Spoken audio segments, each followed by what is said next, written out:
Jonathan Gilliam. Thank you all for coming back. The obvious choice, I got to throw you back up in front for this one. John, your background, what are your thoughts on this and what you're seeing this administration do, and did you expect this? Well, I mean, yeah, this is absolutely expected. And I can guarantee you there will be a mass killing in Chicago within the next month. Happens almost every weekend, or at least every month. And I can guarantee it's going to happen. And you know what the interesting thing about that is?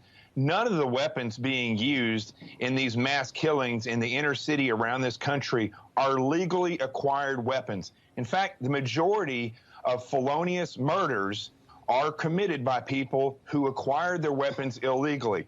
Nothing that the Democrats will do is going to change that.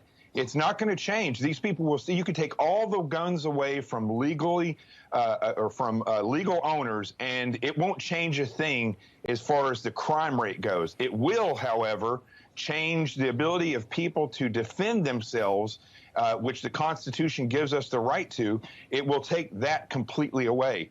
And so, you know, the Democrats have to realize, liberals have to realize, if you want to stop gun violence, clean up the inner city. If you want to empower people, you want a safer nation, let people have their Second Amendment. Everything else is just window dressing.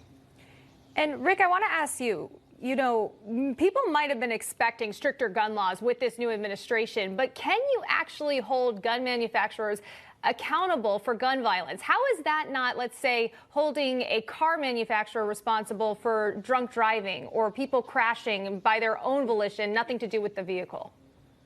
Yeah, this is deja vu all over again. I fought Andrew Cuomo on this 20 years ago when I was a legislator in Texas. He, as Secretary of HUD, started these lawsuits against gun manufacturers, blaming them for crime. I passed a bill in Texas to stop any of the cities in Texas from joining that lawsuit. It's a terrible legal theory. I mean, it makes about as much sense as me suing a spoon manufacturer for the extra weight I gain every Thanksgiving. I mean, this is terrible legal theory. It is also bad for the Second Amendment. John's 100% right. I'm actually out in Nevada right now hosting 300 people through one of my constitutional defense courses where they learn the Constitution in the evenings and they learn how to defend themselves with handguns during the day. This is a Second Amendment. It's a constitutional right. And to go after these gun manufacturers is dangerous to the supply of guns in America and bad legal theory. But Joe Biden is teed up for this. I mean, he's absolutely for this. Don't forget what he said when Stephen Williford, the sheepdog that saved the day in Sutherland Springs, Texas, at that horrible church shooting a couple of years ago. Stephen Williford used an AR-15 to save the day and stop the wolf. Joe Biden's response, that Stephen Williford should not have been allowed to have that weapon. Really, that's the theory we're going to go with? We're going to allow the criminal to go on about killing folks and not allow the law-abiding citizens to be able to defend themselves? David Harris Jr., I'll bring you into this. John brought up a great point about it's the law-abiding citizens that you see that would be harmed by this. A lot of the times, if you read these reports, the criminals in this have illegally acquired these weapons.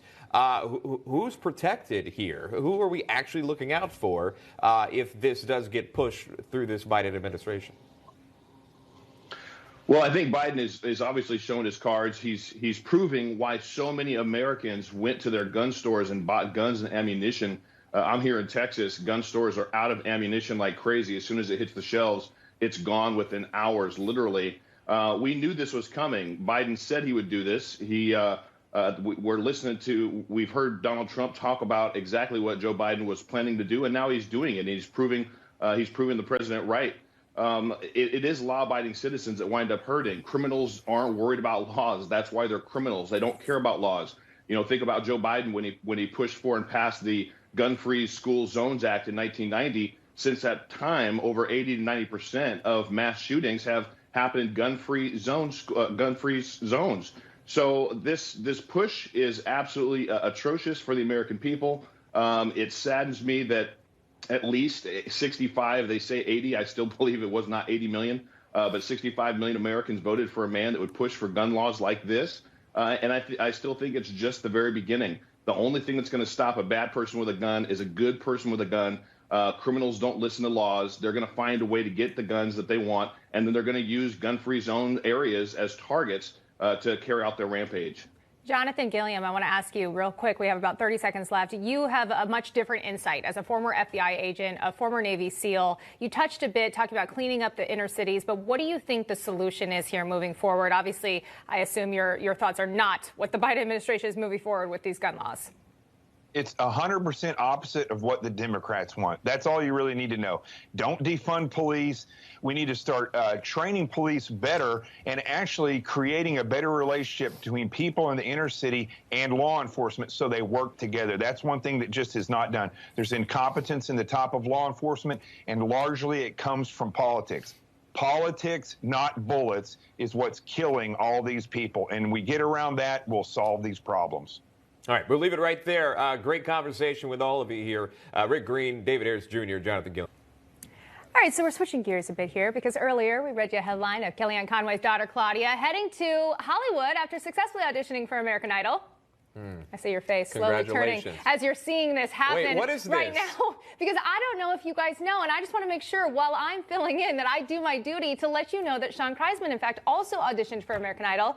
Take a look. Oh. I put on the suit. I was like, what the heck? Let's go see what happens. It was kind of a, something that you could have put in a movie. When I say, who do you look like, what do you say? Ryan Seacrest. I say Sean. Sean Kreisman. Ryan Seacrest. Do it again?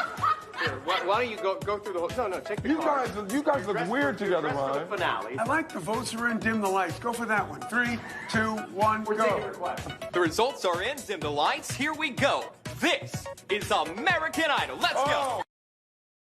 Was he auditioning singing or was he auditioning for Ryan Seacrest's role? We still don't know. Who put together that segment? I had no idea. It is Watching not you blush in is making my the day. show. I was not prepared for that moment. Yeah, that was, well done, producers. That was back in season 11, the year Philip Phillips won. I got picked out of the crowd because I dressed like Ryan that day. Right. And I made it from 10,000 auditioners down to 60. So that actually, when you see the celebrity judges, that's actually that's like the fourth round. Right. So I did make it all the way there. J-Lo asked me if I had another song. I didn't do that well. No one remembers I sang on this show. They only remember that I look like Ryan Seacrest. I am still heartbroken. I've never gotten over it. I just wanted to go to Hollywood. And Ryan didn't take me there. He did mention one time that if I was interested to come back for the finale, but he never made good on that promise, and I haven't forgotten Well, about we're going to hold you to that. I watched that video my first week here at Newsmax, and I was like, we've got to get this on the TV at some point. Yeah. Well, good on there. Today is the day. But yes, best of luck to Kellyanne Conway's daughter, Claudia. Yeah, yep. Absolutely. All right, we'll embarrassed. switch now again because a new hour of National Report is starting right now.